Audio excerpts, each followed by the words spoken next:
House Budget Committee Chairman Paul Ryan proposes eliminating the government's budget deficit in 10 years, mainly through major changes to Medicare, Medicaid, food stamps, and other programs, taking the controversial step of assuming how the plan will spur economic growth.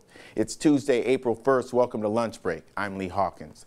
WSJ economics reporter Damian Paletta joins us from Washington. Damian, you cover economic policy for us. How are the House Republicans proposing to eliminate the deficit?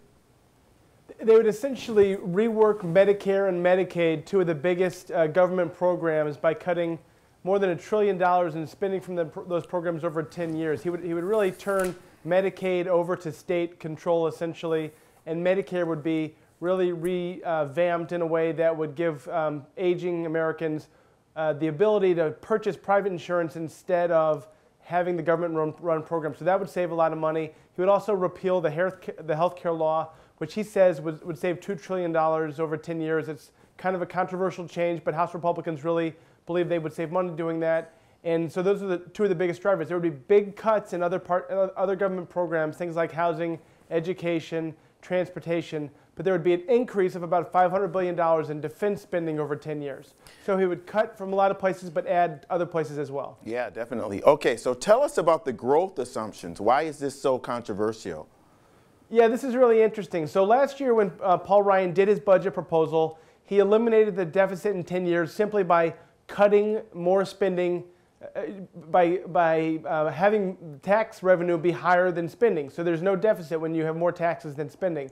This year it wouldn't line up like that because the Congressional Budget Office assumes that the economy is going to grow more slowly, so there won't be enough tax revenue. So what he did was he essentially gets the deficit to about $69 billion in 10 years, and then he assumes that the economic growth that will come from such a small deficit will bring about $75 billion in new revenue into the government. So that alone, that little jolt in the arm from the economy, will eliminate the deficit on its own. That's kind of controversial. He hasn't done that before.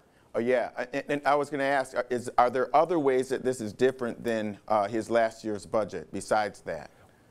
I mean, you know, the $500 billion in new defense spending, I think, is really interesting. You know, last year we were actually paying close attention how much he wanted to cut in defense spending. So now he wants to add a decent amount of defense spending back, about $500 billion over 10 years, and make deep cuts beyond what a sequester would do to other government programs. So those are the things that are getting a lot of attention. The Medicare, Medicaid, food stamp cuts, those have all been in his proposals before, and we're pretty familiar with them by this point. Damian, you've covered this for a while. So what would you say the most controversial aspect of the plan is? You know, I think, like I said, the economic growth assumptions are interesting because they're new and they're pretty controversial. But what Paul Ryan's trying to do here is put down a GOP marker heading into the midterms of here's how we would eliminate the deficit in 10 years. We can get a balanced budget without raising taxes. It's all here on paper. And this gives Republicans something to rally around as they head towards the November midterms. Now, the White House wants to reduce but not eliminate the deficit by a combination of cutting spending and raising taxes. So now we have pretty clear, sides by the Democrats and Republicans that we can analyze to look as we head to the polls in November. The question is, are Americans going to choose one side over the other? And both sides have about 6 months to make their case.